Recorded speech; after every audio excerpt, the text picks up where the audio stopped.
fort. Guy est le premier réveillé. Et comme à chaque matin, pendant que tout le monde dort encore, Guy sort discrètement du lit pour aller observer quelque chose. Il prend ses jumelles puis regarde vers l'est. Il regarde entre deux montagnes dans le creux d'une vallée. Il regarde là où il y avait avant la ville de Fantasma. Fantasma, c'est aujourd'hui une ville fantôme que même les fantômes veulent plus fréquenter. Faut pas s'y rendre parce que c'est trop dangereux. De loin, on peut voir certaines maisons encore debout, en ruine, des rues, des trottoirs, avec un brouillard noir qui recouvre un peu tout. C'est ça que Guy fait à tous les matins. Il prend ses jumelles puis regarde vers l'est. Après, il regarde dans l'herbe aussi, c'est important. C'est comme ça qu'il guette le moment où il va pouvoir y retourner. Notre histoire commence 10 ans plus tôt, alors que Guy avait 27 ans et qu'il rêvait de construire une tour. Ce soir, on va vous raconter la pas pire épopée de Tiggy Gauvin.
C'était un architecte. Un petit architecte. C'était le plus petit architecte de Fantasma. Mesurant environ 4 pieds. Gros Max. Puis, pour beaucoup de monde, Guy, c'était le Tiggy. Puis, quand on disait « dans les petits pots, les meilleurs onguents », ben ça était un peu bien ses nerfs. Guy habitait la plus petite maison de Fantasma, la plus petite, mais la mieux faite. La maison de Guy, comme toutes les autres, était située sur l'unique rue de Fantasma, la rue du creux du fond de la vallée. Une rue longue, aussi longue que son nom, vraiment fatigante à marcher. Je veux dire, il y avait quand même 4563 personnes qui habitaient sur cette même rue-là. Puis pour arriver sur la rue du creux du fond de la vallée, c'était par un seul chemin qui arrivait en quelque part de par les montagnes. Les fantasmiens puis les fantasmiennes, étaient bien fiers de dire... Si tous les chemins mènent à Rome, il y en a juste un qui mène à Fantasma! Yeah! Sur la rue du creux du fond de la vallée, il y avait tout. L'église, la mairie, la radio, le ciné-parc, la nano-brasserie à dodo, il y avait tout. Il y avait la maison de la famille Gagnon. Là, attention, on commence à vous énumérer des personnages, retenez bien ça. Les 3 enfants, l'aîné, Rabotin, le deuxième, Banksy, puis la dernière, la petite Aiguine. Ouais, les Gagnons, ça tripait fort sur la menuiserie. Juste à côté, il y avait la maison de la famille Dufourneau, consistée de Mme Priscilla Dufourneau et de ses 10 enfants. Là, faites-vous-en pas, 10 enfants, mettez ça dans un personnage, ça va être correct. Alors, elle, Mme Dufourneau, elle avait eu 10 enfants, mais pas de mari. Non. Elle avait pogné une genre de maladie rare qui s'appelait la monoparentalite. Puis, ça y avait comme donné une sorte d'excitation dans l'ovulation. Fait que ça y avait donné un bébé par année pendant 10 ans sans même avoir accouché avec un homme. Une genre de Sainte Vierge pas loin du burn-out. Mais elle avait trouvé le moyen de stopper ses multiples grossesses grâce à une science très particulière, la science, et j'ai nommé la science du pot. Elle prenait un biscuit au pot par jour, puis ça y gelait l'ovule 20 têtes. Mais, parenthèse, Tania n'a pas cette maladie. À côté de la maison de Mme Dufourneau, il y avait une chose qu'on ne pouvait pas manquer à Fantasma, c'était la vache à lait au chocolat pour le monde de la place. C'était l'usine de Fantasma, une usine vraiment spéciale, unique, la seule du genre au pays. Une usine qui fabriquait du chômage. Elle était là depuis des années. C'était l'employeur de toute la ville. Tout le monde travaillait là. Puis, même que quand le monde du reste du pays recevait le chômage à la maison, ça arrivait dans une boîte. Puis sur cette boîte-là, ben, c'était écrit chômage, produit local, chômage fait à la main, handmade chômage. Bon, le seul problème avec l'usine à chômage, c'est qu'elle fonctionnait de moins en moins. Ben oui, le gouvernement voulait slacker la production, ça coûtait trop cher. Il voulait en acheter du chômage en Chine ou au Bangladesh, là, du chômage cheap qui casse tout le temps. Ouais. C'est pour ça que Guy Gauvin, notre architecte, avait élaboré un plan B, au cas où l'usine viendrait à fermer. Guidé par ses tendances rêveurs et mégalomanes, il avait conçu les plans pour la construction d'une gigantesque tour placée tout comme l'usine en plein centre de Fantasma. Une tour de plusieurs centaines de mètres, vraiment qui serait aussi haute, plus haute que les montagnes de la vallée pour pouvoir voir les horizons puis les horizons à des kilomètres à la ronde. Une tour vraiment sexy, avec un observatoire au sommet, une salle de spectacle dans le bas, puis un hôtel dans le milieu. Quelque chose de vraiment unique, que les gens d'ailleurs viendraient voir et qui mettrait enfin Fantasma sur la carte pour autre chose qu'une usine à chômage. Eh oui, c'est pas parce qu'on est une petite personne qu'on peut pas rêver en grandeur.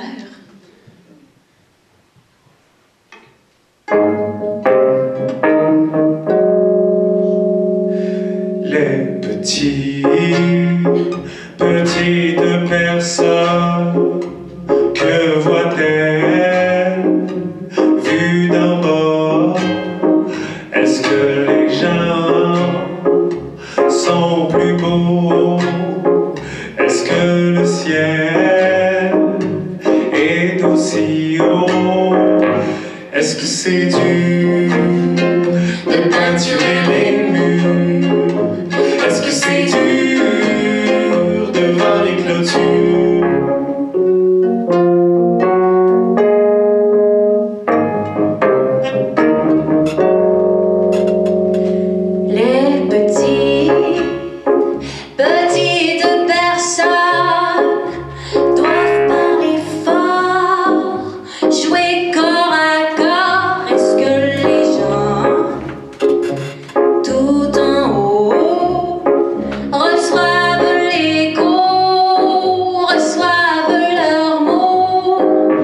Est-ce que c'est dur de peinturer les murs?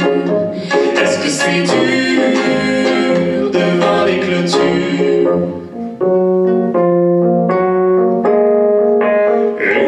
Et si demain Les gens vivaient moins dans le Capharnaüm,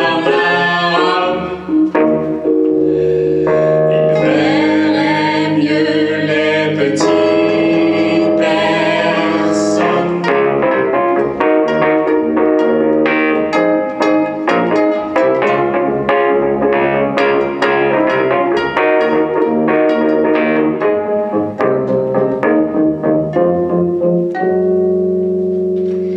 Oh, les petites personnes se vengeront un jour sans crier bonjour, poussées à bout. Elles viseront nos genoux.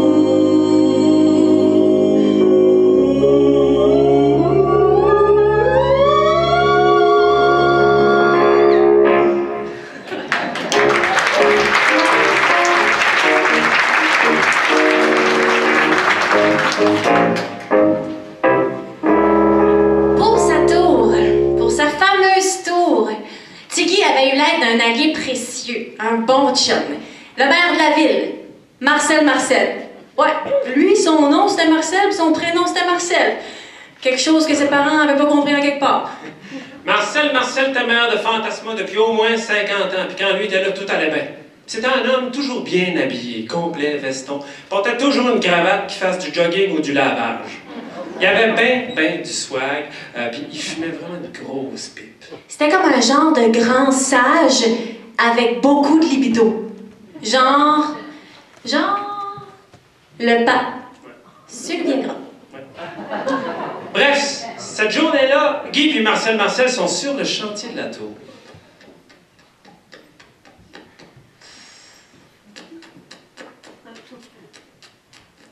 Ouais.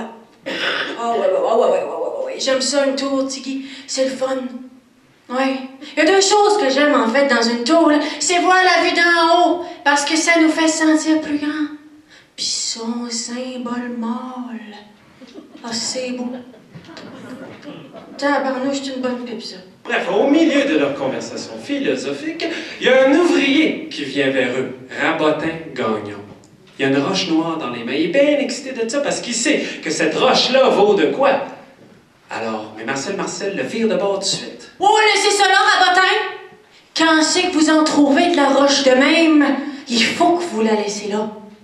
Rabotin essaie de s'obstiner un peu. Arrête de t'obstiner, Rabotin! Écoute ce que je te dis! Je le sais, ça fait 50 ans que je suis mère, c'est bolo! Fait que Rabotin retourne sur le chantier, mais en glissant discrètement la roche dans sa poche. C'est qui? Cette roche noire-là qui pousse en dessous de nous autres, je la connais. Oh, ça peut être bien tentant d'aller la chercher, mais la minute qu'on va le faire, on n'aura plus le contrôle dessus. Ça, là, ça, mon petit Guy, c'est comme tenter de rendre une femme jalouse pour avoir son attention. Si jamais ça marche, tu vas te rendre compte que je pas ce genre d'attention là que tu voulais. Marcel se rembourre une pipe. Hey, sais-tu quoi? À soir, Pépé a besoin de se garder en forme. J'ai un doublé. 2 dates! Wouh! Hey, Chicky! En parlant de date, comment ça se trime avec la belle Mathilda? Oh Mathilda, Chou, chou, oh Mathilda, chou, chou, oh Mathilda, chou, chou, oh Mathilda, wow, wow, wow, wow, Mathilda, chou, chou, oh Mathilda, chou, chou, oh Mathilda, Mathilda, oh Mathilda, wow, wow, wow, wow, Mathilda, oh mon amour, oh Mathilda, oh Mathilda, oh Mathilda. Mathilda. Ça, c'est la belle de notre histoire. Guy et Pierre avaient le même âge. Ils étaient de bons amis. De bons amis. Amis. Corinne. Guy, là, le rôle de l'ami, il aimait pas ça. Ouais, mais Mathilda, elle le trouvait vraiment gentil. Qui dit, ah ben oui, t'es un vraiment bon gars. Ben oui, il faisait des bonnes blagues, c'était vraiment drôle. Mais il y a quelque chose qui l'empêchait de l'aimer plus, c'est qu'elle le trouvait trop petit. Ouais. Mathilda, elle mesurait quasiment 7 pieds. Ah oui, sinon plus. Oui, plus que ça. L'un à côté de l'autre. Tiggy lui arrivait presque aux hanches. Ça faisait pas naturel. Côté tous les jours, là, c'était pas pratique. Non. C'est sûr que dans l'intimité, ça peut être...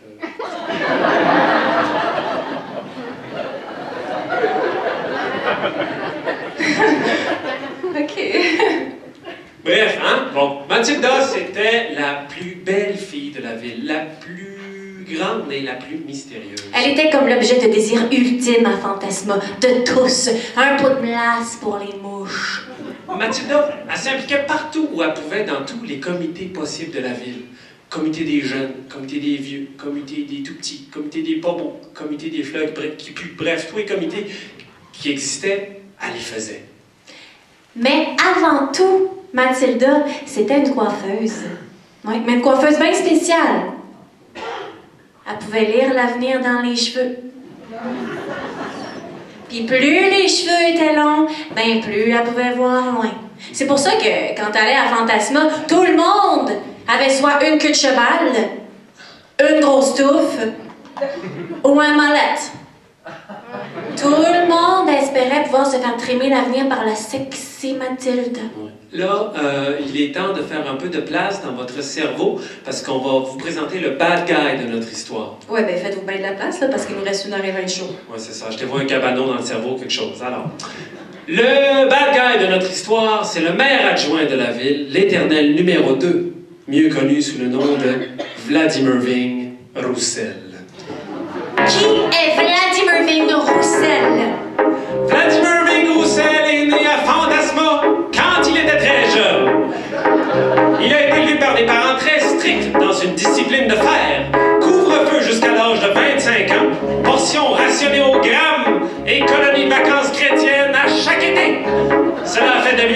froid, sec, droit, asthmatique et jusqu'à preuve du contraire, vieux garçon. Il habite dans une grande maison recouverte de métal rouillé, tout au bout de la rue du creux du fond de la vallée, qu'on appelle le château de Tôle.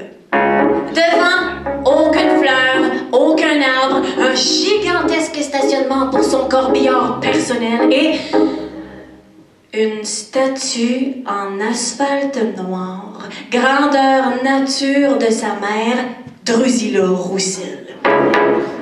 Durant les 50 ans du règne du maire Marcel, il a été le seul à se présenter contre lui en élection et a subi à chaque fois de puissantes claques à la gueule.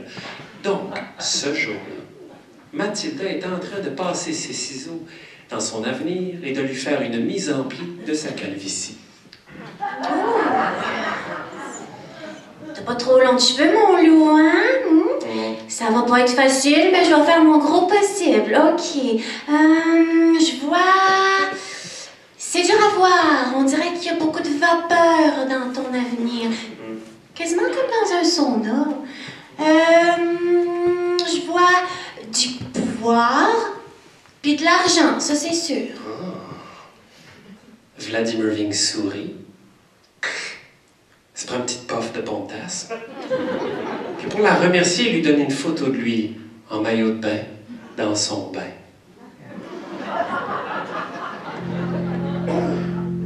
Ah oui, hein? Eh oui.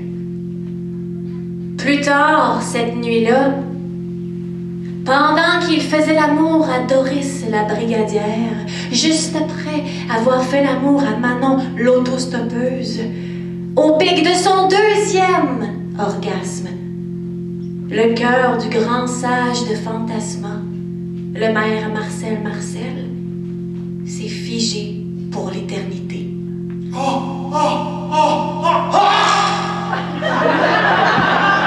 mort! Sous l'apparence de la déesse Vénus en déshabillé, était venue le chercher pour son dernier voyage.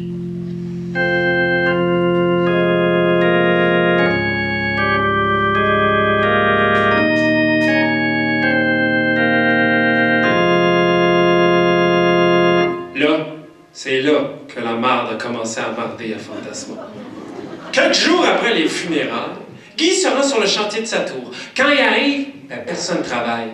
Tous les travailleurs sont debout devant la grille du chantier. La petite Égouine Gagnon vient vers lui.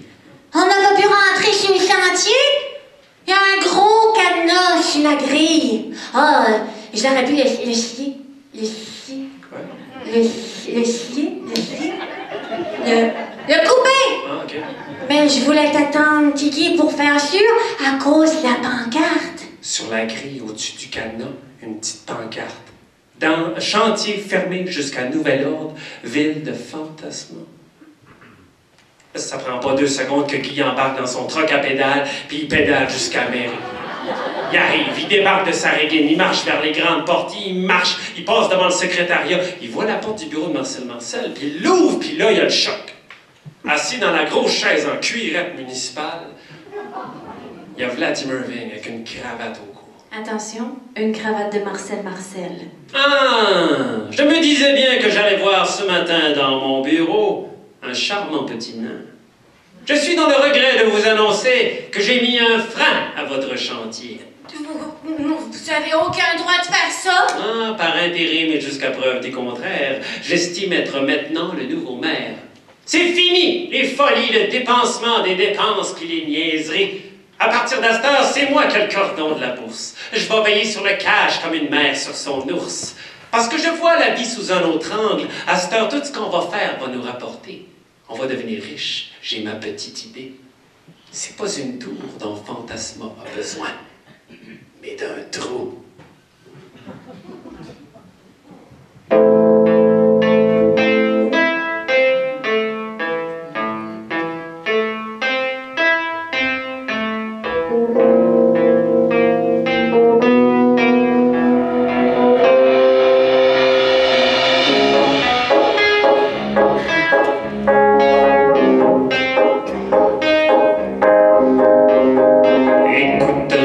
Garçon, je vais t'apprendre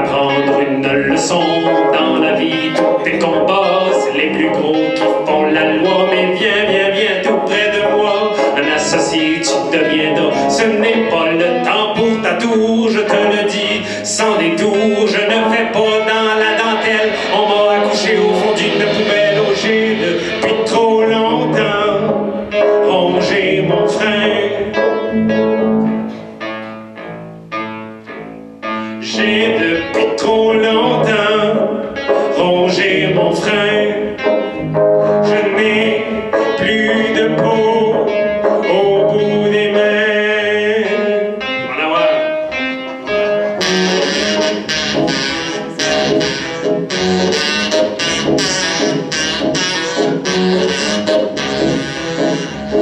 Sous tes pieds il y a de l'or, les pépines vont creuser fort, mais des plus beaux vêtements, car l'avenir est reluisant, c'est notre futur pour demain, car le sol en est plein, ce n'est pas de l'hydrocarbure, mais on l'appelle la roche obscure, c'est maintenant ma nouvelle passion, je vais investir pour son extraction, j'ai depuis trop longtemps rongé mon frein, je n'ai plus de peau au bout des mains.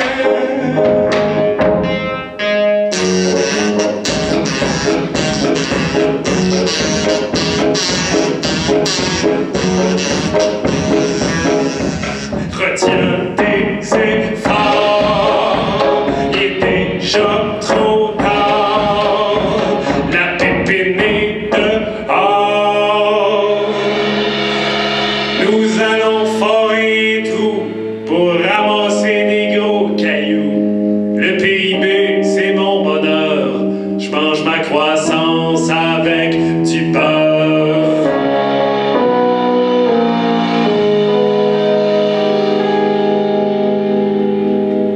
Vladimir Ving voulait faire un trou.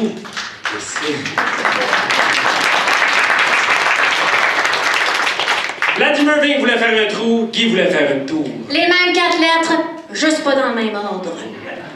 Sur le bureau à Vladimir Ving, juste à côté de sa petite pompe d'asthme, Guy remarque du coin de l'œil une roche noire.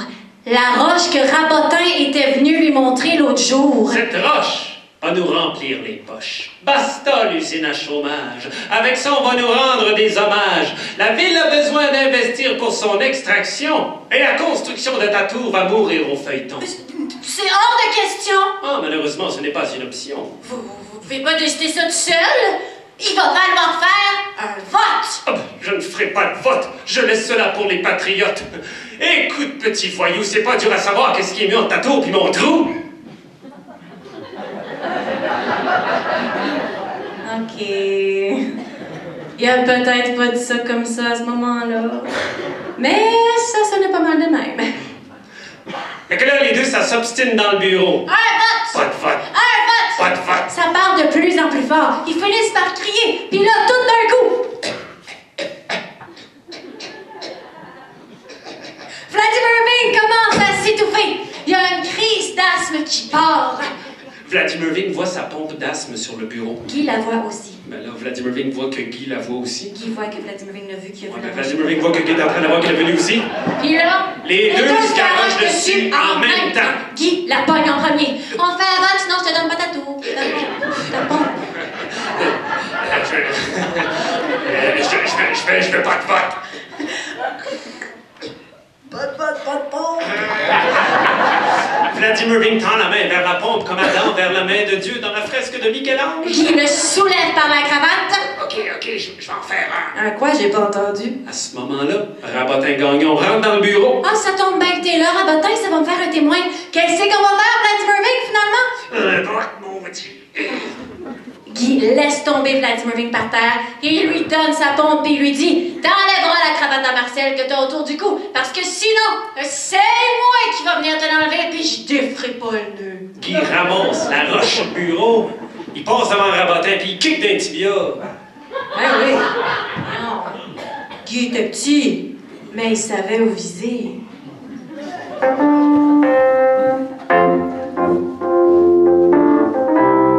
Plus tard, Guy est allé manger avec Mathilda à la nanobrasserie à Dodo. Ça, une nanobrasserie, c'est plus petit qu'une microbrasserie. C'est très bon aussi. C'est très bon. La spécialité de Dodo, c'était les cuisses de Wawaron. OK. Bon, là, il faut savoir qu'à Fantasma, il y avait toujours eu beaucoup de wawarons. La seule fois où Dodo en avait manqué, ça a été l'année du tremblement de terre. Capsule, je découvre le monde des animaux. Il a été démontré que les wawarons et certains autres animaux auraient une capacité à pressentir à l'avance les catastrophes naturelles. Vivant dans des milieux recelant mille menaces, ils auraient développé à l'extrême leur faculté de perception. C'est pour cela qu'avant que la marde arrive, ils sacent le camp bien loin. Fin de la capsule, je découvre le monde des animaux. Merci, professeur.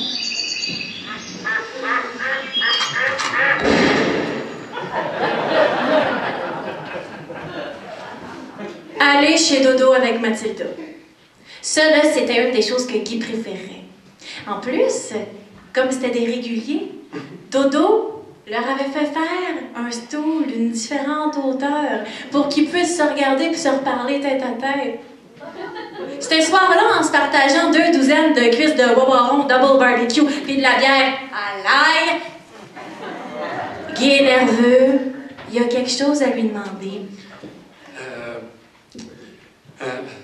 Viendrais-tu au ciné-parc avec moi cette semaine? Ah, ben oui, pourquoi pas, mon loup? OK, demain?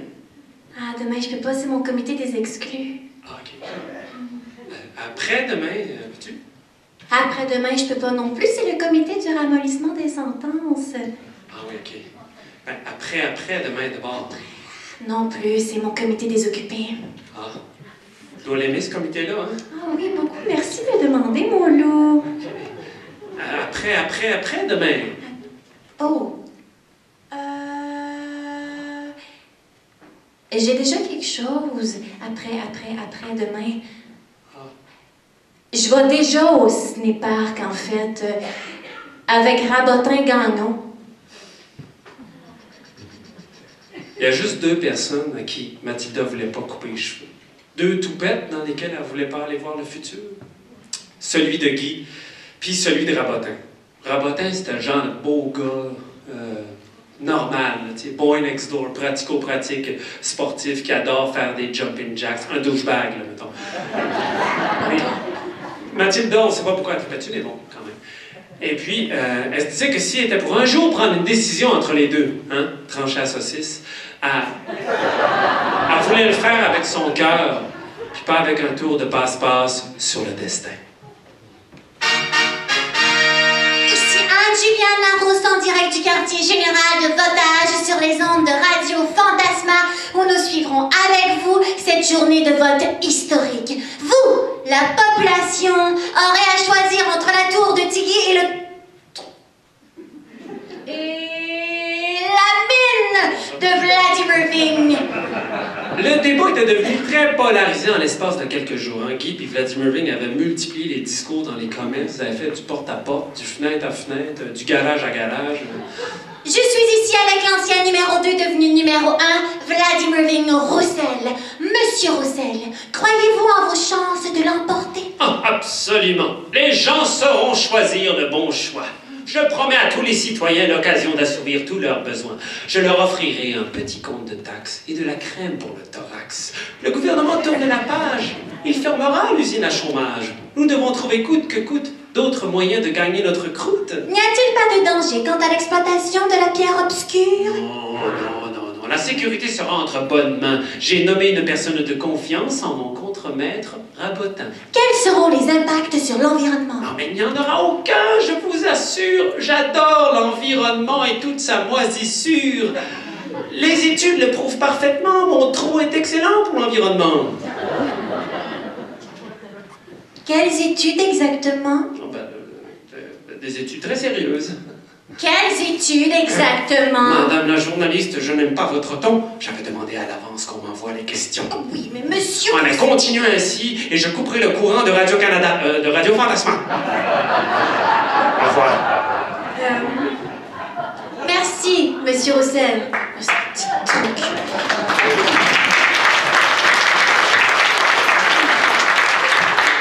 Je vais maintenant m'adresser au second candidat. Oh, attendez, juste un instant, je vais pencher le micro un peu. Merci. Alors, Tiggy, Croyez-vous en vos chances de gagner? Oui, là, je veux dire, le monde avait dit oui au début, puis je vois pas pourquoi est-ce qu'on arrêterait. La tour a déjà plus que la moitié de faite. Mais quelle est l'utilité d'une tour comme celle-là? Ça va plus être comme un symbole, un genre de monument. Donc ça ne sert à rien. Non, mais ça va servir à attirer le monde, là. Le monde va vouloir voir la vue qu'il y a en haut. Après ça, ils vont aller voir le spectacle en bas. Ils vont se reposer dans le milieu après. Certains de vos détracteurs disent que vous voulez faire une tour pour satisfaire votre propre besoin de grandeur. Que répondez-vous à cela? Ah ouais? Je sais pas. Pas vu ça de même, là. Pourquoi les gens viendraient voir une tour? On reconnaît Paris à sa tour Eiffel. Oui, mais Fantasma, ce n'est pas Paris. Peut-être un jour, qui sait? Merci beaucoup, Tiki, et bonne chance. Alors, je vous rappelle un détail important. Les deux projets convoitent le même terrain, soit l'endroit actuel où la tour est en chantier. Ce sera donc soit l'un, soit l'autre. À Fantasma, le directeur général du comptage et du votage s'appelait Joseph Robineau. C'est lui qui, depuis des années, s'occupait de tout comptabiliser ces votes-là chaque fois qu'il y avait un vote. Mais Joseph Robineau avait un petit problème. Il était léger du coude. Alors tout le monde l'appelait Joe Robin. Et comme vous savez, des fois, avoir les résultats d'élection, ça peut être très long. Et ça a été le cas de cette élection-là, de ce vote-là. Le soir, quand Joe Robin a reçu tous les votes, il a commencé son comptage, lui, il avait eu une grosse cuite la veille. Fait qu'il avait bien de la misère à compter. Alors, le bureau de vote est présentement fermé et nous devrions avoir les premiers résultats d'une minute à l'autre. Il avait tellement mal à la tête qu'il avait oublié des chiffres, comme le 5. Alors, on attend toujours le résultat du compteur. Le 23. Le compteur devrait bientôt nous donner des résultats. 87. Qu'est-ce qui fait le tabarnak de compteur? Il avait oublié tous les chiffres impairs. Alors, ça fait maintenant 4 heures que le bureau de vote est présentement fermé. Si la tendance se maintient, nous aurons peut-être les résultats l'an prochain.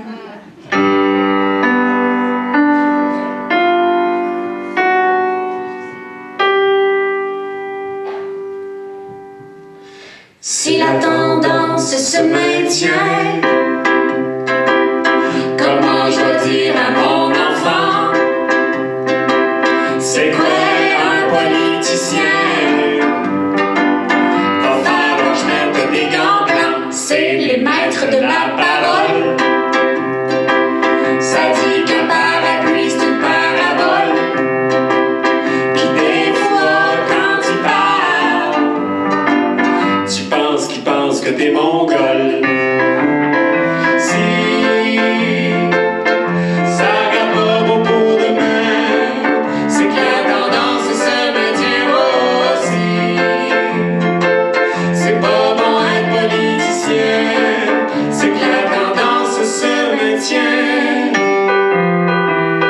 C'est des gens de marionnettes,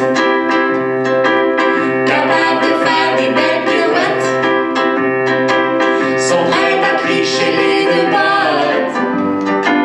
Quand c'est qu'ils veulent avoir ton vote, il y en a aussi qui sont achetables, mais la plupart sont tous jetables. Le soir avant de faire dodo, ils boivent un peu de vin en pot.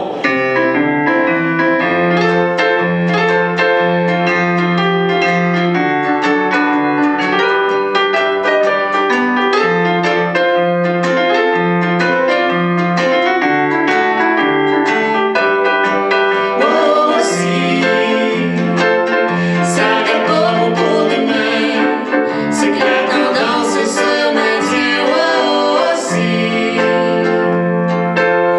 c'est pas bon être politicien, c'est que la tendance se maintient.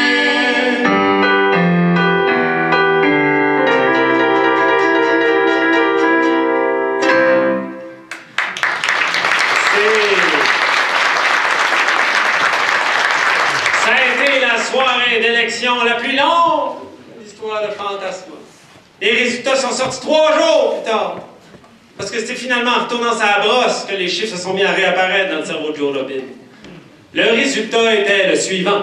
2002 2281 votes pour la tour et 2281 votes pour le trou. Eh oui. Exactement, ex aequo. 50-50. Moitié-moitié. Chat noir, chat blanc, pizza Gatti. Ah oui, le taux de participation était de 99,9997808%.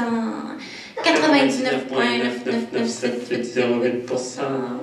Ça voulait dire que presque tout le monde avait voté. Presque tout le monde. Sauf une seule personne. Guy et Vladimir Irving voulaient un recomptage, mais Joe Robin était parti se coucher, là, dans un verre d'eau, Tylenol pis tout. Ouais. Finalement, Vladimir Irving et Guy ont accepté de se partager ça. Moitié-moitié, chat noir, chat blanc, pizza Gatti, 50-50. Le terrain puis le budget divisé en deux. Même chose avec les ouvriers puis les ouvrières. Une journée, elle allait aller travailler sur la tour, puis l'autre journée, elle allait aller travailler sur le trou. Ça crée comme une sorte de buzz à Fantasma. Un boom économique. Un pow! Chakalaka wow! Ben oui, tout le monde était bien content de ça. Enfin, de la job! Pas besoin de te rendre à 100 km pour aller gagner 8 piastres! Enfin, de la besogne!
Le monde se retrouvait à la nanobrasserie à Dodo pour se commander du wawaron puis de la bière à l'ail.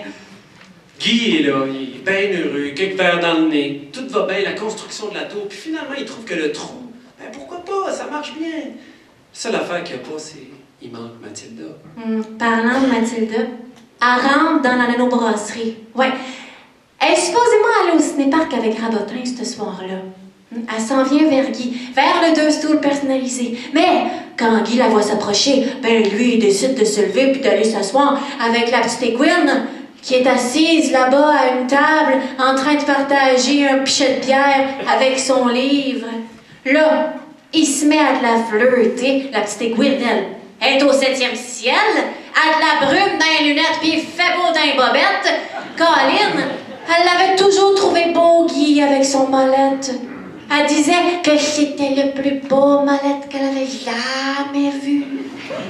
Fait que Guy, lui, est en train de faire du cruise control un peu chaud d'air sur la petite aiguine, mais en regardant toujours dans le rétroviseur pour voir si Mathilda le regarde. Mathilda, elle va pas se laisser niaiser de même. Non. Elle décide de se lever et d'aller s'asseoir toute seule à une table. Là, tu sais bien que ça prend pas 3 secondes qu'il y a 2 gars, 2 filles qui viennent lui demander de s'asseoir avec elle. Elle répond « oui », avec un beau petit sourire de minou. Et là, Guy pompe par en dedans. Il commande 2 shooters puis il se colle un peu plus à la petite aiguine. Ben Mathilda se détache les cheveux puis elle swing ça d'un bord puis de l'autre pour dégager du parfum puis de la phéromone. Ouais, ben là, Guy, lui, passe son bras autour des épaules, la petite aiguine. Ben Mathilda se colle un peu plus sur un des 2 gars, appelons-le Popol. Puis elle rit bien fort de ses jokes plates. Ouais, ben là, Guy, donne un bec, ça ajoute la petite aiguine, lui. Ben Mathilda commence à frencher avec Popol. Ouais, ben là, attends, là, Guy, lui, il pogne la face de la petite aiguine, tu mets de la licher, lui, tout. Ben Mathilda, elle prend la main de Popol puis elle te le met sur un dessus et 5. Ouais, ben, Guy, il se déboutonne, puis là... Oh, ok, bon! Ça dérape, là. Des personnages, quand même.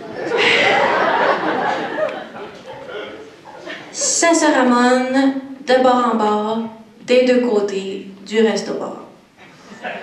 Puis là, le monde trouve ça un peu cheap pour Popol puis la petite aiguine.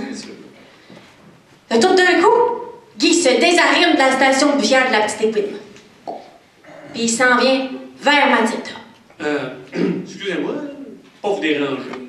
Mathilda se retire l'embouchure de l'instrument de Popol.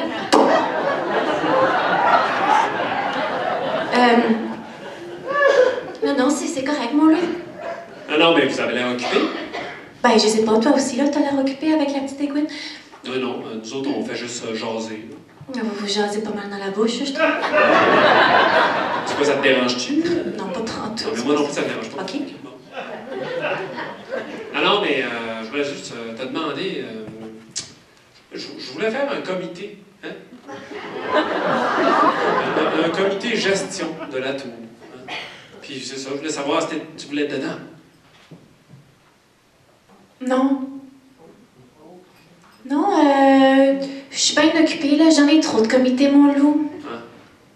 C'est fatigant, c'est une fille qui me dit mon loup. T'sais. Moi, quand j'étais jeune, une fille qui me disait mon loup, c'est sûr, je pensais qu'elle avait un cri dessus. Oui, c'est sûr. T'es cute. Oui, c'est ça. Là, à ce moment-là, à l'extérieur de la nano-brasserie, on entend une moto arriver. La porte ouvre, c'est Rabotin, dans un one-suit moulant de moto. Là, ça sent le diesel. Ouais, sa moto est au diesel. Là, Mathilda, elle se lève. Ils s'en vont ensemble sur une burn de 1 pouce. Guy reste tout seul dans la nano-brasserie. Popol se liche les babines en souvenir de la belle. Puis Guy retourne s'asseoir avec la petite aiguine. Ah! Elle est tellement ceci. Chapeau, chaise, sexualité. Elle est vraiment belle! Mathilda. C'est vrai que t'es belle, Mathilda. Ça, c'est Madame Dufourneau. Elle est assise sur la chaise de coiffure de Mathilda. Là, on est le jour d'après. Oh! Hey, je suis finalement venu à bout de mon virus de monoparentalite. Pouf! Les babines shot. Un biscuit au pot par jour, puis de bébé. Fais des rêves fuckés en calvaire. Là, ça fait 1 an que j'ai plus de bébé, je touche du gras. Elle s'est pincée un bourrelet. Ce que je ne peux pas faire. Oh, je te souhaite jamais ça, ma fille. Hey, tu sais quoi le pire là-dedans? C'est que ça, t'attrapes ça en donnant des becs, hein, comme des feux sauvages. Mais le pire, c'est que... Sais-tu quoi? C'est que les hommes sont porteurs du virus. Mais ils développent très rarement la maladie. Hey, si je pogne le sang dans ma gamme qui m'a ça? Je te le tends par les couilles, il me fait un porte-manteau avec. Je prends son sac, je me fais un centre de table. Je t'aboute.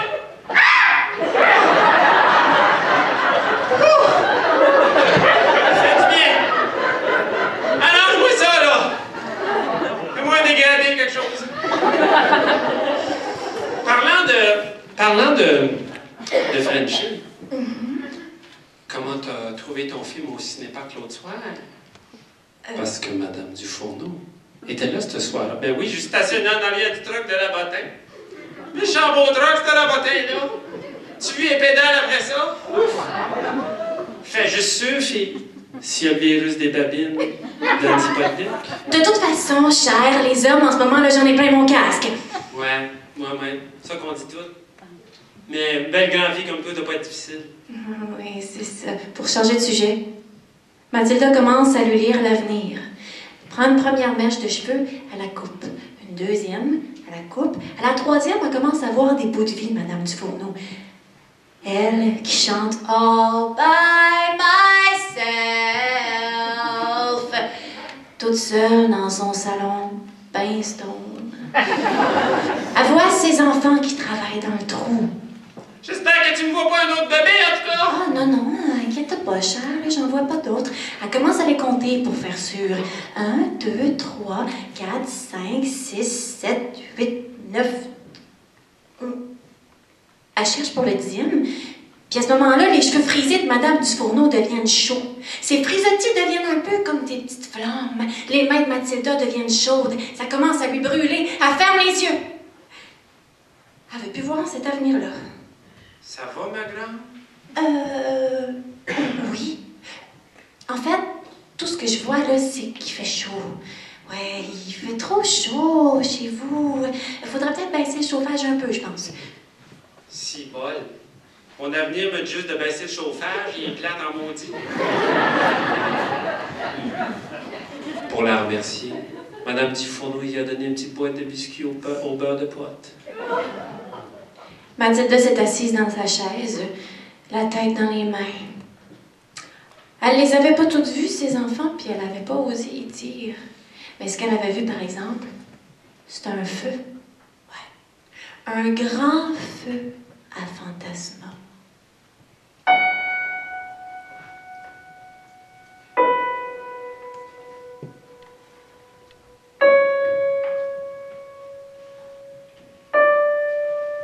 Quand on est une grande personne comme Mathilda, des fois on a l'impression qu'on n'a pas droit à la fragilité, qu'il faut toujours être fort. Ben des fois, Mathilda, elle aimerait ça, plus lire dans l'avenir.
des cailloux se bat à les garder de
Le lendemain, Guy se rend sur le chantier de sa tour.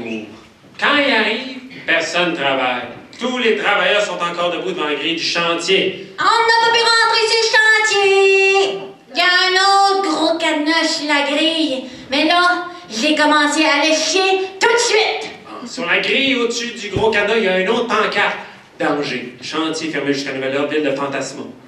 Mais comment ça, danger? Là, Guy lève la tête, puis il voit la catastrophe. Durant la nuit, la tour a bougé. Elle s'est penchée vers la droite, vers l'usine à chômage. C'est à cause du trou, Tiki. La tour avait maintenant une inclinaison de 3,97 degrés vers le sud. Ça, c'est exactement 2 degrés de moins que la tour de Pise en Italie. Mais c'est pas supposé d'arriver. Fait que Guy embarque dans son truck à pédale, puis il pédale jusqu'à la mairie. Il arrive, blablabla. Arrive devant une grande porte. La porte du route de Tim Irving, il l'ouvre, puis là, il y a le choc. Il voit Rabotin Gagnon en train de faire ses exercices. Il fait des squats, les yeux bandés, avec un aquarium plein d'eau des mains. Alors, joignons l'utile aux pratiques. Femme enceinte faisant des exercices de squat, interprétant un personnage. Alors, Tiggy. Hey, Rabotte, arrêtez de creuser! La tour va tomber! Rabotin arrête de faire des squats. Il dépose son aquarium avec un bras. Show off.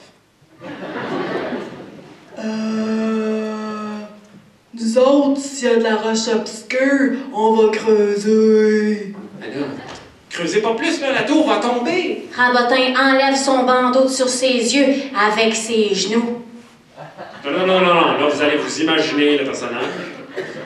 Elle va pas le faire.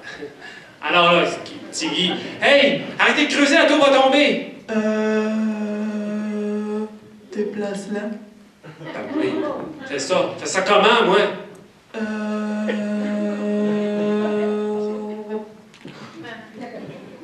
Déplace-la. Hey, t'es un col bleu à 2 watts, toi, hein? Là, Rabotin recommence à faire des squats. Il lui dit que son chantier n'est pas réglementaire. Que plus personne en veut de sa tour. Que même Mathilda a pas voté pour. Ouais, ben Guy dit que Mathilda n'a pas besoin d'un épais pour dire ce qu'elle veut ou ce qu'elle veut pas. Et là, pour répliquer, Rabotin va chercher dans les méandres de sa matière grise une insulte digne des dieux de l'Olympe. Toi, t'es petit. Ouais. Tu dois en avoir une petite. Bravo. Merci. Là, tu sais, Guy aurait juste pu décider de rien faire. Il y avait le beau jeu, tu sais, de pas réagir devant l'arabesque intellectuelle de Rabotin. Mais non. Il a mordu à l'hameçon. Il s'est garoché sur Rabotin le baraquet. Rabotin était plus gros, plus fort. Il l'a renversé à terre. Il s'est mis les bras sur son cou. Puis il a coupé le respire. Vladimir Irving est rentré dans le bureau. Il s'est penché vers le visage étouffé de Guy, puis lui a dit... Quel triste spectacle de voir un petit architecte dans la misère. Et comme votre rêve se noie, vous manquez d'air. Je vous offrirais bien ma pompe pour que tout ceci s'estompe, mais je ne l'ai plus. Je me suis payé de nouveaux poumons avec la mine et ses surplus. Guy sort de la mairie pour se retourner sur le chantier. Il a toute la gorge serrée, il a le gros bâton. Sur le chemin, il croise des gros camions chargés de pierres obscures qui manquent de l'écraser. Il arrive sur le chantier, puis là, il n'y a plus personne dans les échafaudages. Il n'y a plus personne qui travaille. Il y a juste la petite Aiguine qui est là, toute seule, assise sur sa boîte à lunch. Elle lui sourit. Allô, Tiki, tiens, j'ai fini de chier le cadenas. Guy lui demande où c'est qu'est tout le monde. Elle dit que tout le monde est parti travailler sur le chantier du trou. Parce qu'il n'y a plus d'argent à faire, c'est avec une tour, que ça vaut plus la peine, que c'est dangereux. That's it. Le Guy demande, puis toi, qu'est-ce que tu fais encore ici? Moi, ben, je t'attendais. Ah, non. T'aurais dû partir avec les autres, là, oui, c'est correct. Ben non. Moi, j'ai envie de rester avec toi. Non, mais j'ai envie d'être tout seul, OK? Ok, je vais aller me chercher un lunch puis je reviens. Non, Aiguine. Regarde. Va-t'en. Excuse-moi, va-t'en. Ben là, je pensais que l'autre fois, quand tu m'as embrassé... Ah, non. Excuse-moi, mais j'étais fatigué. La petite aiguine ravale. Elle ramasse sa boîte à lunch tranquillement, puis elle s'en va vers l'autre chantier. Elle se vire de bord, puis elle dit « En tout cas, Tiggy, la fille qui aura ton cœur, ça sera la plus chanceuse. J'aimerais je être à sa place. »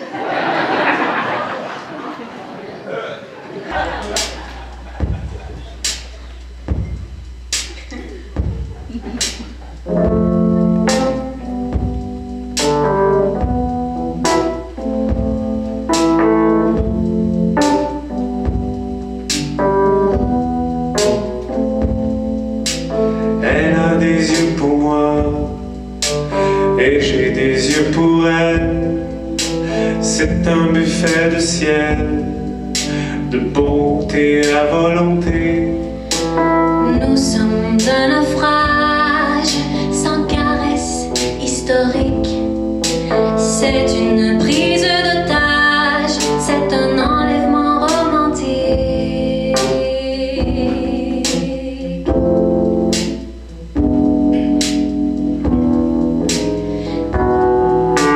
Si l'amour donne des ailes, je veux voler seulement avec les tiennes. J'ai croqué dans le fruit défendu la nuit où j'ai rêvé de toi complètement nu. Maintenant j'irai poser mon corps sur le brasier de ta dune. Maintenant j'attendrai la mort en espérant ta fortune. Car oui, j'en redemande, tu es comme le sel sur ma langue.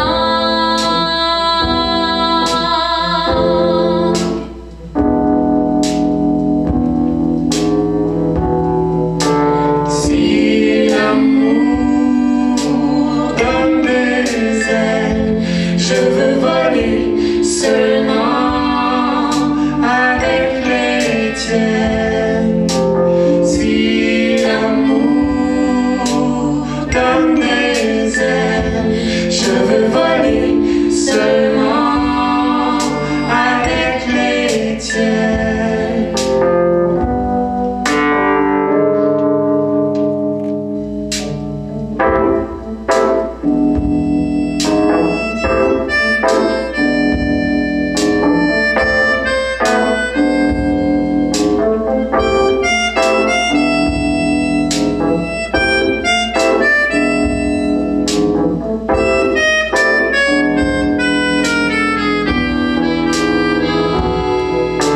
Si l'amour donne des ailes, je veux voler seulement avec les tiennes.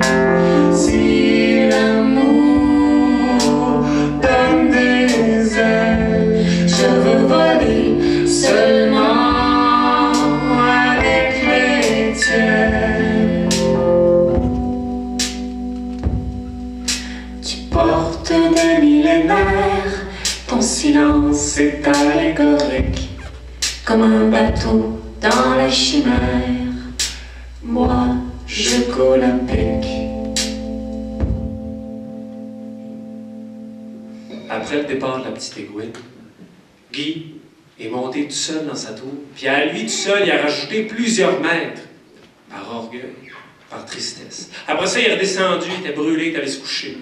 Cette nuit-là, il a fait des rêves vraiment bizarres. Au début, il rêvait qu'il nageait avec Mathilda, puis que c'était donc bien le fun. Puis un moment, il trouvait donc que Mathilda nageait vite. Il s'est mis la tête sous l'eau, puis il avait vu qu'elle avait des cuisses de wawaron. Là, il était sorti de l'eau, puis là, il y avait des milliers de wawarons qui arrivaient de partout, qui voulaient grimper sur lui, qui voulaient rentrer dans sa bouche. Puis à un moment donné, il y avait un gigantesque wawaron, bam, qui avait sauté dessus. Puis c'est à ce moment-là qu'il s'est réveillé. Mais c'est à ce moment-là que le vrai cauchemar a commencé. Dehors, il a entendu un autre bang. Ça venait pas d'un wawaron. Ça venait de la tour, qui s'était inclinée jusqu'à 4,01 degrés, où là, elle avait fini par se détacher de sa base pour se fracasser du côté sud dans un énorme vacarme sur l'usine à chômage. Le feu s'est d'abord allumé dans le réservoir numéro 2. Dans ce réservoir-là, c'était du chômage haute pression. Il y a eu une première explosion, puis une deuxième. Il y avait des boules de feu dans les airs qui allaient mettre tout le ciel. Là, les familles, tout le monde courait dans les rues, tout le monde essayait de faire sûr que personne n'était blessé. Guy, lui, était figé dans sa chambre. Il avait trop peur de sortir. Le feu s'est propagé rapidement dans tous les bâtiments autour de l'usine. Il avait brûlé le parc pour enfants, puis là, il était après de gruger la maison de Madame Dufourneau. Elle était là, dehors, en jaquette de nuit, elle venait de prendre un biscuit, elle était bien stone. Elle essayait de compter ses enfants, mais c'était difficile. Les enfants avaient peur, ils bougeaient tout le temps. 1, 2, 3, 4, 5, 6, 7, 8. Arrêtez de bouger, les enfants, s'il vous plaît. 9, voyons. Il en manquait un. Elle a voulu retourner en dedans, mais les pompiers l'ont retenu. Parce qu'elle ne pouvait pas y aller, sinon elle n'allait pas en revenir. Il y a d'autres pompiers qui sont arrivés. Là-dedans, il y avait Rabotin Gagnon. Bon, Rabotin, il faut lui donner ça quand même, il était courageux. Il s'est ramassé une couverte mouillée, puis se l'a mis sur la tête, puis s'est garoché par en avant dans la maison. Tout le monde le regardait en retenant son souffle. Avec la couverte sur la tête, on aurait dit un fantôme qui rentrait dans le feu. Puis là, il est ressorti quelques minutes plus tard, puis dans ses bras, il y avait ce petit enfant-là qui était enroulé dans la couverture mouillée, qui était plus mouillé pantoute. Il a juste eu le temps de donner le garçon à sa mère que ses 2 genoux ont touché le sol. Lui avait le corps brûlé, son âme avait commencé à brûler aussi. Pour aller sauver la vie du 10e enfant de Madame Dufourneau, Rabotin avait brûlé la sienne.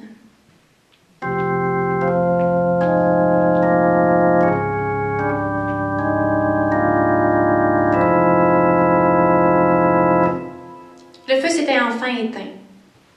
L'usine était une perte totale. Peu de chômage. L'enfant était brûlé, mais il allait survivre. Rabotin était mort. Mathilda, elle avait décidé de plus jamais lire l'avenir dans les cheveux de personne. La ville pleurait son mort, puis elle cherchait maintenant vengeance. Fait qu'il a fallu organiser un autre vote.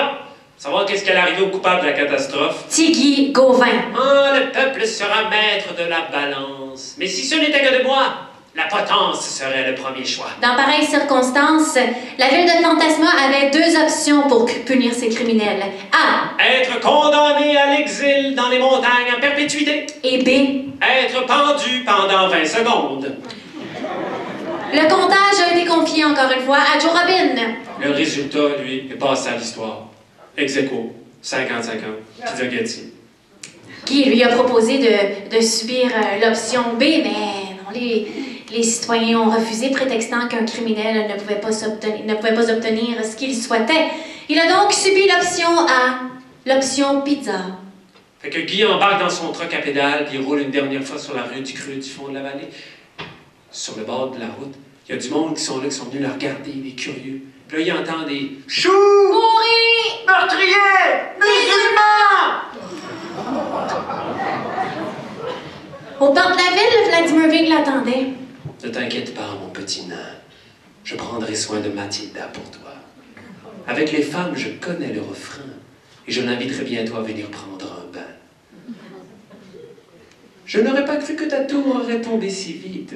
C'est fou ce qu'on peut faire avec un petit bâton de dynamite.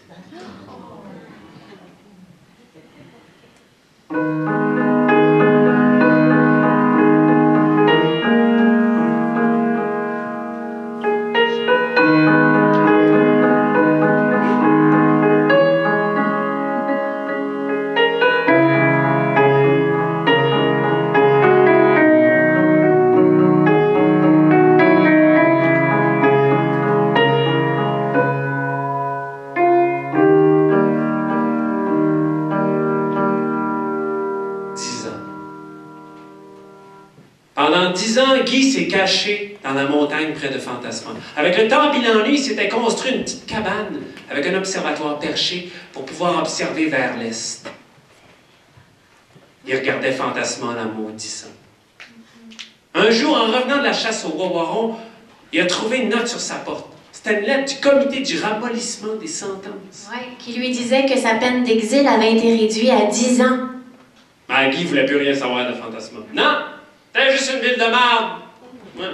Mathilda, c'était juste une conne, une agace. Attends, là. Elle était pas bien faite. Elle savait pas se décider. Ouais, Guy était plus heureux. Non. Elle avait même rapetissé un petit peu. Ouais, mais quand t'es longtemps tout seul comme ça, tu te mets à penser creux, fait que tu te rapetisses. Puis, à un moment donné, il a voulu en finir. Il est monté en haut sur un cap de roche, puis s'est dit qu'elle allait se fracasser la honte en bas. C'était une journée parfaite pour mourir. Ah oui. Ah, il mouillait à bord debout, c'était un vrai temps de cul. Il est arrivé sur le bord du cap, là, il a regardé en bas. Là, il s'est dit que c'était un peu plate de mourir ici tout seul. Personne n'allait brailler, personne n'allait le savoir. Ouais, finalement, il a fait un autre petit pas sur le bord. Puis là, il a fermé les yeux, il a pris un grand respire, puis il s'est dit « Ah, let's go. Il n'y en aura plus d'honte. Je vais arrêter de me sentir petit. » Puis s'est laissé aller par en avant.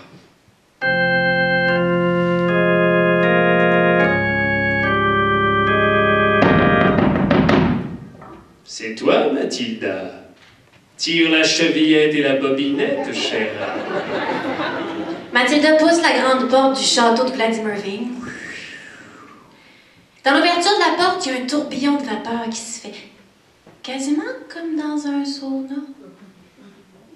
Quand la vapeur se dissipe, elle découvre devant elle, dans un immense bain sur pattes en verre, un Vladimirville suant, pesant maintenant près de 450 livres, en speedo fluo. Je suis heureux que tu aies accepté de venir faire ici cette réunion. Je nous ai commandé de la bière et du wawaron. Et je resterai pas longtemps, Monsieur Roussel. On m'attend à la manifestation. Oui, à ce moment-là, il y avait une manifestation qui se passait au trou. Le trou, c'est zéro. Une tour, c'est bien plus beau. Le trou, c'est zéro. Une tour, c'est bien plus beau. Quand c'est qu'on va enfin nous écouter, nous autres aussi, on veut parler, on a quelque chose du bout de la langue qui nous empêche de tuer l'idée. Ouais.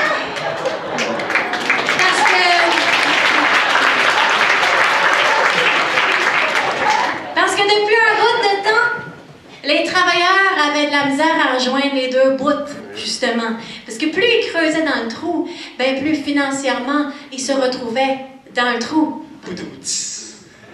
Ah, mais que voulez-vous, si nous voulons rester concurrentiels sur le marché de la bière obscure, il faudra dans leur salaire faire des coupures. Mathilda, il est venu à mes oreilles le résultat de la dernière séance du comité du ramollissement des sentences. Semblerait que Guy aurait reçu une portion de pardon. Je n'ai pas vu ce dossier sur mon bureau, j'aurais exercé mon droit de veto. Il me semble que 10 ans, c'est assez, Monsieur Roussel. Ah, cette situation me démange. Mais je puis accepter son retour à condition d'un échange. Qu'est-ce qu'il va demander, ce gros-là? Qu'à partir d'aujourd'hui et pour toujours, que tu deviennes ma partenaire de jeu. Ça veut dire quoi, ça? Que tous les jours, tu devras me jouer dans les cheveux.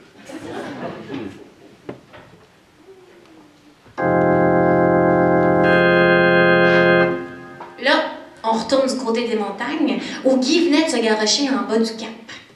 Son corps était couché sur le côté, mouillé par la pluie qui venait de s'arrêter. Il était pas mort. Non. Ben non. Il était tombé dans un genre de marais. Ouais. Quand ses yeux arrivent à faire focus, il voit à comme 2 pouces de sa face un wawaron qui le regarde. Mais un wawaron, pas comme les autres, non, c'était comme un wawaron, mettons, un wawaron doré. Un wawaron doré qui le regarde puis qui fume la cigarette. Yo, man! Ça va? Hey, t'es tombé de haut, hein? Mais t'es toujours en vie. T'es vraiment pourri, hein? T'es tombé dans mon marin. Et un peu plus, tu m'écrasais. Je suis désolée. Oui, pas grave. Je l'aimais plus, ce marin, de toute façon. Non, ils sont pas bons. Et moi, ma famille, il faut qu'on parte. Cigarette? Non, merci, non. Tu devrais. Ça éloigne les bibis. Oui, mais c'est pas bon pour le bébé. Pardon? C'est pas bon pour le bébé. Oh, mais c'est pas à toi, je parle à personnage. Yo, là! C'est pas toi le gars qui voulait faire la tour? Oui. Comment vous savez ça? Ben, je vais en ville, des fois, comme n'importe qui. Ah, mais j'ai vu ça, t'as voulu faire la tour, mais t'es fait dépasser par le gars qui a voulu faire le tour. Oh, il t'a brouté la laine sur le dos, lui, mon ami. Comment il s'appelle déjà? Vladimir Ving. Vladimir Ving, c'est ça. Quel trou du cul. C'était une tabarnak, ça se peut pas un trou du cul comme lui. Non, mais sa maman d'une chier, lui, c'est ça. C'est vraiment terrible, hein, tout du cul. C'est un grave problème dans la société. Moi, je dis, il faut être dans la joie et suivre le rhythm. Le rhythm. Oui, le rhythm, c'est ça. Ouais. Allez, ouais. S'il y a une chose qui nous unit dans la vie, c'est pas des fleurs, des petits cœurs. C'est pas ça, non, non, non. Notre dénominateur, c'est pas ça, j'en ai peur. C'est que le monde est plein de crétins. Même chez les batraciens, ouais, le problème est répandu. Des trous de cul, y'en a-tu? Comment stopper le fléau? Ces humains pas beaux, partout, ils se reproduisent, maîtrisent la bêtise, sont vraiment cons. Faut trouver une façon, un piège ou un hameçon. Faudrait créer au moins des radars à trous de cul. Ah oui, pour prévenir une épidémie de milliers de cons. Ça fait vraiment peur, c'est un vrai film d'horreur. C'est que le monde est plein de crétins. Même chez les batraciens, le problème est répandu.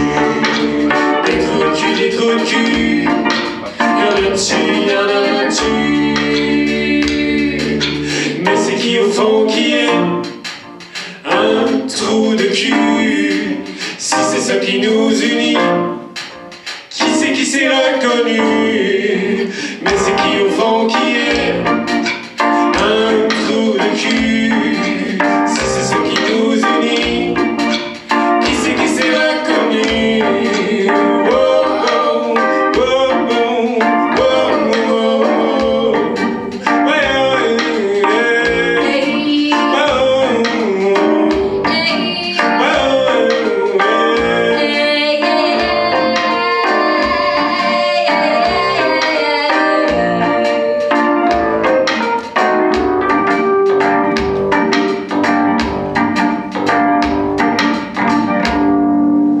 Yo là!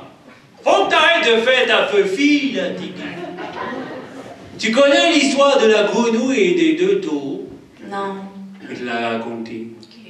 C'est l'histoire de deux taureaux qui se battent pour une vache qui est vraiment jolie. Et aussi pour un empire. Et là, il y a une grenouille qui voit la bagarre entre les deux. Et elle se dit, ah non. Elle se dit, peu importe lequel des deux taureaux va gagner ou perdre, c'est moi qui sera la plus pédante après. Parce que le vaincu va venir se réfugier dans mon marais à moi. Et il va m'écraser, moi et mes roseaux. Et à la fin de la fable, ça dit, hélas, de tout temps, on voit que les petits ont pâti des sottises des grands. C'est Johnny of the Fountain qui a écrit ça. Il est brillant, lui. Et le fou là-dedans, c'est que tout le monde a l'impression un jour d'être la grenouille. C'est triste hein, pour Fantasma, tu vas malheureusement mettre un X dessus bientôt. Ah ouais? Oui, parce qu'il va disparaître. Il fallait pas creuser pour la roche noire, non, pas trop. Parce qu'en dessous de partout ici, il y a un mur, il y a une limite qu'il ne faut pas franchir. Même que c'est écrit sur ce mur-là, ne pas déranger. L'autre côté, c'est écrit « Room service, s'il vous plaît, faire la chambre ». Non, c'est pas vrai. Mais il ne faut pas ouvrir le mur parce que l'autre côté de ce mur-là, il y a une grosse bébite qui est là depuis toujours, que nous n'a jamais osé déranger. Mais s'ils ouvrent le mur ici, là-bas, ici c'est capot, le paysage va disparaître. Là, moi, je dois partir avec la famille. Je sais pas, c'est l'instinct qui parle. Mais j'aimerais revenir, mais toi aussi, Tiki, devrais partir. C'est là que pour la première fois en 10 ans, il s'est passé comme un spin dans la tête de Tiggy. Dans le fond, Fantasma, il voulait pas la voir disparaître. Tiens, prends ça. C'est un botch pas de bonheur.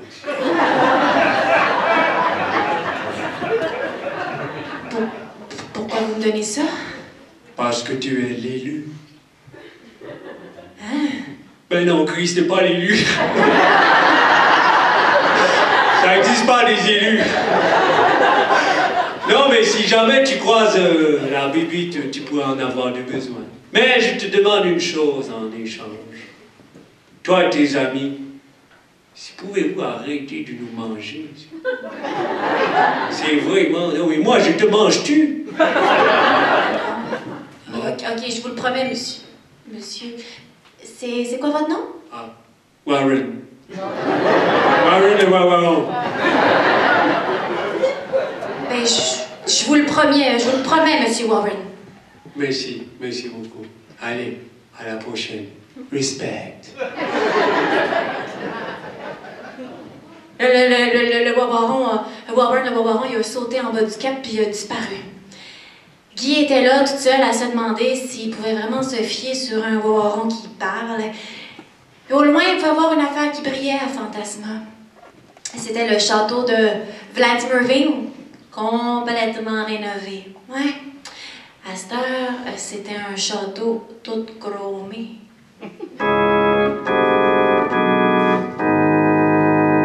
Alors, jusqu'où, dis-moi, vois-tu de la pierre obscure? Je veux planifier mon départ à l'horizontale sur des plages de paradis fiscal. Mathilda se concentre. Elle prend un des deux cheveux qui lui restent, le vire de bord, le revire pas facile de virer un cheveu de bord. Elle voit rien. C'est bizarre, ça s'est jamais arrivé. Elle prend l'autre cheveu. Alors? Là, elle commence à voir de quoi. Je vois que vous êtes assis ici, puis que je suis en train de vous lire les cheveux. Quoi? Mais non, c'est mon futur que je veux. Ben, je sais pas, on dirait que vous en avez plus. Quoi? Là, êtes-vous prêts? Avez-vous encore de la place dans votre cerveau? Parce qu'il y a 3 nouveaux personnages qui n'osent pas parler.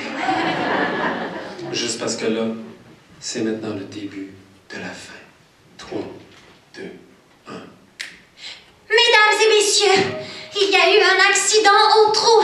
Il y a une immense colonne noire qui monte dans le ciel. C'est la panique. Tout le monde quitte les lieux en criant et en courant. C'est à ce moment-là que Guy décide de revenir à Fantasma. Tiki? Qu'est-ce qu'il fait ici? Il faut se sauver tout de suite. Oh! T'as donc ben une grosse barbe. Guy lui demande si elle a vu Mathilda. Mais oui, il est toujours pogné sur Mathilda. C'est vraiment fatigant. Il lui demande où est-ce qu'elle l'a vu la dernière fois. La dernière fois, elle s'en allait à une réunion avec Vladimir Ving. Veux-tu savoir autre chose aussi? Non, non. Elle est la même couleur de cheveux, elle est la même grandeur, puis elle a pas engraissé. Ok, c'est bon, merci. Là, pendant ce temps-là, il y a de plus en plus de gaz qui sort du trou, qui monte en tourbillonnant dans les airs et qui forme une gigantesque trombe gazeuse Guy embarque dans son truck à pédale, puis il pédale vers le château de Vladimir Ving. Vladimir Ving, il embarque dans son corbillard, puis il s'en va dans l'autre sens. Guy, lui, il pédale de plus en plus vite. Vladimir Ving écrase le gaz au fond, il voit Guy, puis il vise direct. Tard, collision frontale, les deux se rentrent dedans. Guy est éjecté de son truck, Vladimir Ving de son corbillard. Les deux montent dans les airs, dans le ciel complètement noir. Guy tombe par terre, puis Vladimir Ving tombe sur Guy. Bang! À ce moment-là, depuis le fond du trou, la colonne de gaz se transforme, elle se solidifie. Ça devient un gigantesque serpent noir avec une immense bouche qui n'a pas d'yeux. Guy, lui, est pogné en dessous du poids de Vladimir Ving. Te voilà, petit agneau qui tremble. Depuis le début, tout nous sépare. Au moins dans la mort, nous serons ensemble. Là, soudainement, Vladimir Ving sent quelque chose sur lui. C'est la petite Egwene qui vient de lui embarquer dessus. Je suis là, Tiggy! Mais elle n'est pas toute seule. Je suis là aussi, mon loup. Ben oui, c'est pas chanceux. Deux belles filles qui viennent le sauver. Parle d'un gars chanceux. Repars la musique, Mathieu. Là, les deux filles commencent à se débattre avec Vladimir Ving. Ils essaient de l'enlever sur Guy. Vladimir Ving. Vladimir Ving est ben trop lourd, pèse 450 livres. Puis là, les filles font quelque chose que si vous nous écoutez à la maison, vous ne faites pas ça, surtout les enfants. Ils prennent chacun un œil de Vladimir Ving, puis commencent à tirer dessus. Là, ça marche. Vladimir Ving, il hurle, il se débat, mais il se débat tellement que ses deux yeux lui arrachent. Là, il court partout. Il court, il hurle, il cherche ses yeux comme quelqu'un qui cherche ses verres de contact. Il court vers la bête. La bête, elle ouvre la bouche. Elle est prête à l'accueillir, puis elle l'avale. Là, nos trois amis partent en courant pour se sauver de la bête, mais elle les a vus. Fait qu'elle part après eux autres, elle avec Guy. C'est lui qui court le moins vite. Il arrête pas de s'enfarger dans sa grosse barbe. Là, la bête s'approche. Elle finit par l'encercler complètement. Elle l'encercle, puis là, il n'y a plus d'issue possible. Guy est la proie de la bête. Qui a osé me déranger dans mon sommeil? Guy, terrorisé, il dit c'est pas moi, c'est celui que vous venez de manger. Coûtait pas bien bon, lui. C'est parce que sa mère, le... Quoi? C'est un trou de cul.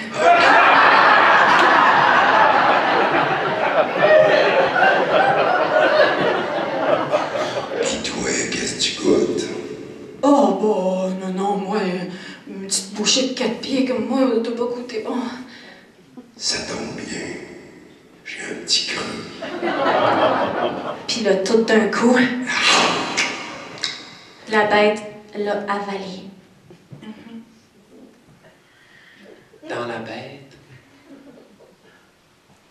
il n'y avait aucun bruit. Il faisait noir. Guy était pogné là-dedans. Ben oui, il était pas encore mort, lui. Il commençait à être tanné.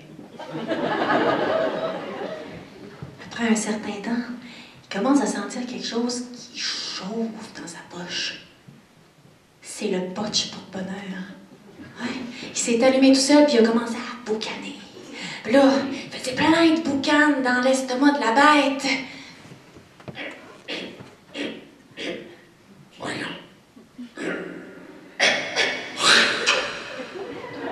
Là, la bête l'a recraché. Coûtait pas bien bon, lui, non plus. Ça coûte pas bon, ces humains-là. C'est là que Guy est réapparu à Fantasma. Le visage collé contre la rue du creux du fond de la vallée et l'asphalte brisé de la rue. Il était recouvert de noir. Il avait mal partout. Il ventait.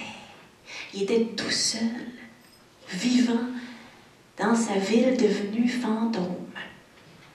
À Fantasma, il restait plus rien de vie. Il n'y avait plus rien. Plus d'animaux, plus d'insectes. Juste des ruines, une poussière noire qui recouvre tout. Puis il y avait le trou au centre qui se refermait tranquillement, puis la bête qui était retournée au fond.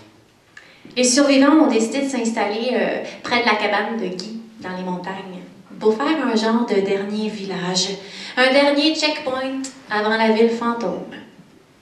Puis un soir, Mathilda, oui, Mathilda avait survécu. Mais c'était sauvé vite. Elle a proposé à Guy d'y couper les cheveux. Puis là, quand il a coupé les cheveux, elle a vu qu'ils allaient y retourner à Fantasma, puis que Guy allait probablement reconstruire une tour, mais elle ne pouvait pas dire quand ça allait. Elle avait vu autre chose aussi dans les cheveux à Guy, mais ça, elle ne l'avait pas dit à personne. Non. Elle avait vu une petite fille qui courait à Fantasma. Une petite fille qui allait s'appeler Tournevis Étoile Gauvin. Depuis ce jour-là, c'est pour ça que dans la montagne près de Fantasma, Guy est le premier réveillé. Comme à chaque matin, pendant que tout le monde dort encore, Guy sort discrètement du lit pour aller observer vers l'est. Puis après, il regarde dans l'herbe aussi, c'est important. Dans l'herbe, il attend de voir Warren arriver avec sa famille. Ça sera ça le signal pour le retour. Eh oui, parce que, ben des fois, il faut se fier sur plus petit.